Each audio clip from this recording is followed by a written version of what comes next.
तो स्टूडेंट्स आज research part 2 में हम टाइप ऑफ रिसर्च के बारे में बात करेंगे।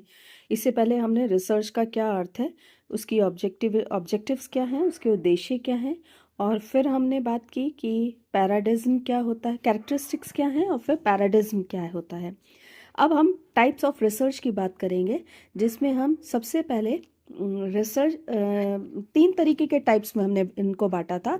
एक तो बांटा था types of results based on results. उसके बाद दूसरा टाइप जो था वो पर्पस के आधार पर है, यानी दो तरीके के हैं, क्वालिटेटिव और क्वांटिटेटिव। और प्रोसेस में जो जिस तरीके का प्रोसेस होता है उसके आधार पे हम रिसर्च को फिर दो भागों में बांटते हैं, एक्सपेरिमेंटल, नॉन एक्सपेरिमेंटल।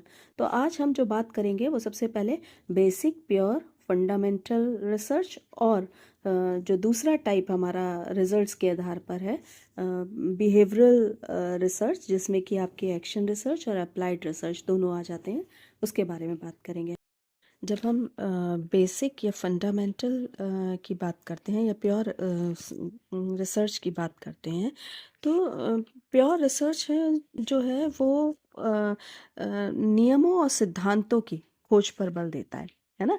लॉज हैं, थ्योरीज हैं, डिस्क्रिप्टिव, एक तरीके से डिस्क्रिप्टिव टाइप का होता है। इसका उद्देश्य ज्ञान का विकास करना होता है, यानी नॉलेज सेक फॉर नॉलेज, सत्य की खोज करना, ज्ञान की खोज करना, ये उनका उद्देश्य होता है। मतलब ऐसा क्यों है, किस कारण से है। लेकिन ये कभी भी हमें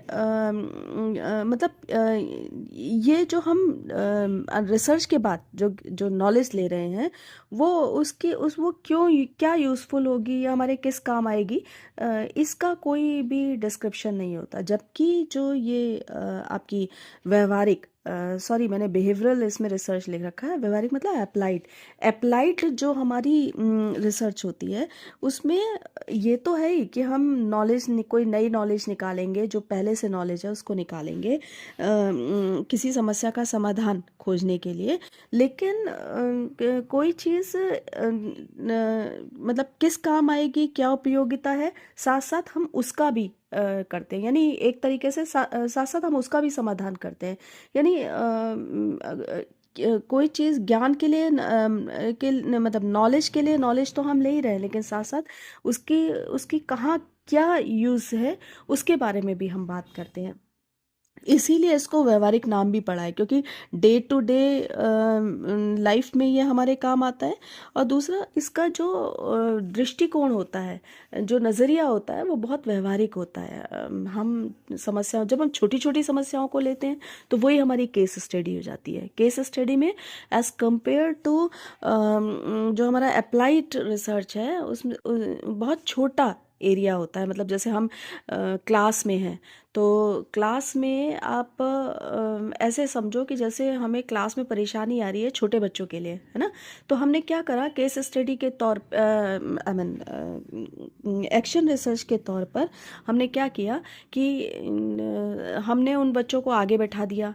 तो हमारा मतलब हमें लगा समस्या का समाधान, और हमें लगा रिजल्ट्स में कि हमारा समस्या का समाधान हो रहा है, तो ठीक है। या एक्शन रिसर्च के तौर पे हमने उन्हें कुछ एक्स्ट्रा टाइम दे दिया, हमें ये लगा कि हम थोड़ा सा इनको एक्स्ट्रा टाइम देंगे तो हमारा काम हो जाएगा, है ना। तो वो हमारा उससे हमारा अगर फ़ायदा हुआ तो वो हमारा एक्शन रिसर्च है। या हमने जो है वो उसको यानी कंसेप्ट में जो डिफ़िकल्टी वैल्यू है समझाने में, जो उसकी डिफ़िकल्टी वैल्यू है उसको थोड़ा सा डाउन करके उनको समझाया। उनके साथ बैठे बच्चों की जो थोड़ा उनसे हायर आईक्यू, जो अच्छी तरह से जानते थे, उनके बारे में उनके साथ डिस्कशन कराया। या ऑडियो विजुअल एड्स यूज़ किया। तो ये सारे हमारे एक्शन रिसर्च में आ जाते हैं, जो हमें छोटी छोटी चीज़ों में, यानी क्लासरूम की एक्टिविटीज़ में प्रॉब्लम को सॉर्ट आउट करने में हमारी हेल्प करते हैं। अप्लाइड रिसर्च और आप बेसिक या प्योर या फंडामेंटल रिसर्च में आप इस तरीके से समझो, एक एग्जांपल की तरह, जैसे कि किसी को शायद वो सपोज कोई अल्कोहल लेता है, अल्कोहलिक है ना। तो जो हमारी प्योर रिसर्च है वो हमें मतलब क्या क्या नुकसान हो सकते हैं उस अल्कोहल से, इस पर रिसर्च करेगी। अब वो रिसर्च में क्या करेगी, क्या ढूंढेगी, वो ढूंढेगी कि कितने लोग इससे अफेक्टेड हैं, इससे क्या क्या क्या नुकसान हो सकते हैं, ये सारी चीज़ें वो ढूंढेगी। लेकिन जब यही रिसर्च हम अप्लाइड में करेंगे तो वो क्या क्या नुकसान हो सकते हैं, कितने लोग अफेक्टेड हैं, ये तो ढूंढेगी। लेकिन इसके साथ साथ वो ये भी ढूंढेगी कि हाँ, हम जो हैं वो इसको मतलब इसको रोकने के लिए क्या क्या उपाय कर सकते हैं। यानी अगर मैं ये कहूँ कि रेमेडियल भी वो खोज लेती है और इसीलिए इसकी उपयोगिता बहुत ज़्यादा है। तो ये हमारा अप्लाइड रिसर्च में आ जाएगा। तो अब इस आधार पे मैं देखूं तो जो हम देखेंगे कि बेसिक जो रिसर्च है वो हमारी साइंटिफिक और थ्योरी ड्राइविंग है, इसीलिए क्वालिटेटिव भी होती है ना। हालांकि हम जो प्रोसेस के आधार पे बाद में इसकी चर्चा करेंगे। और जो अप्लाइड और एक्शन रिसर्च हैं वो क्वांटिटेटिव होते हैं। अब अप्लाइड और एक्शन रिसर्च में क्या अंतर है? अंतर बहुत ज़रा सा है। और अगर मैं ये कहूँ कि एक्शन जो है, एक्शन रिसर्च वो अप्लाइड रिसर्च का छोटा भाई है, तो कोई अतिशयोक्ति नहीं है इसमें। क्योंकि अप्लाइड रिसर्च जो है वो प्रैक्टिकल प्रॉब्लम को सॉर्ट आउट करती है, और एक्शन रिसर्च भी प्रैक्टिकल प्रॉब्लम को सॉर्ट आउट करती है। लेकिन जो एक्शन रिसर्च है वो प्रैक्टिकल प्रॉब्लम को इमीडिएट सॉर्ट आउट करती है ना।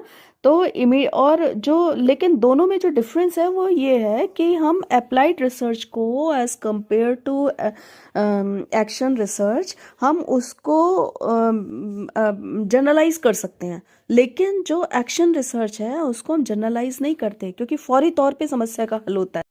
जो दूसरा हमारा आता है प्रोसेस के आधार पर, तो प्रोसेस के आधार पर हमारे रिसर्च के दो पार्ट हैं, क्वालिटेटिव और क्वांटिटेटिव। क्वालिटेटिव क्या होता है कि जब हम किसी के एटीट्यूड या बिहेवियर या उसके जो बिलीफ सिस्टम है उस पर अगर हम बात करें, उस पर अगर हम रिसर्च करते हैं, तो वो क्वालिटेटिव में आता है, जहाँ पर कि हम उसको क्वांटिफाई नहीं कर सकते, है ना। तो वो हमारा क्वालिटेटिव में सिस्टम में आता है।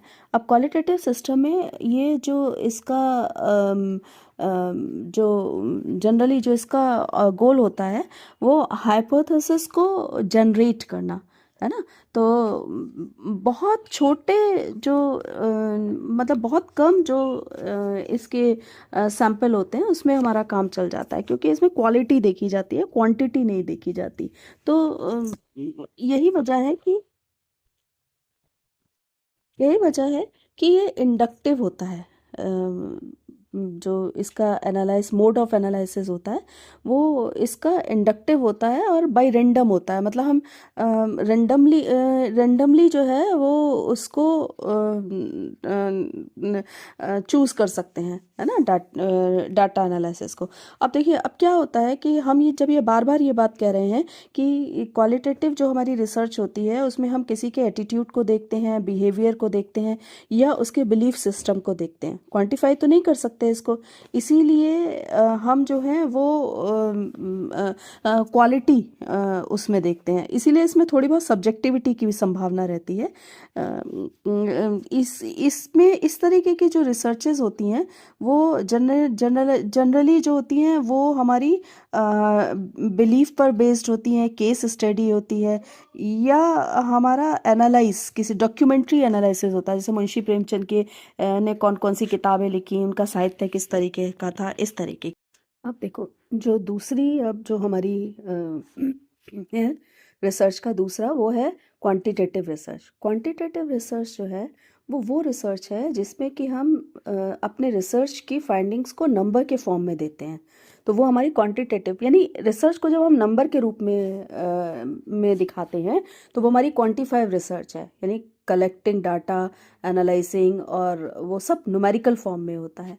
तो सीधी सी बात है, जहाँ क्वालिटेटिव जो रिसर्च है वो हमारे डिस्क्रिप्शन पर ज़्यादा जोर देती है, क्वालिटी पर ज़्यादा जोर देती है, नॉलेज के बाद नॉलेज पर जोर देती है। वहीं जो ये क्वांटिटेटिव है ये हाउ मैनी पे ज़्यादा देती है, हाउ मैनी, हाउ मच, इस पे ज़्यादा देती है, यानी एम्पीरिकल है और लॉजिकल टाइप की है।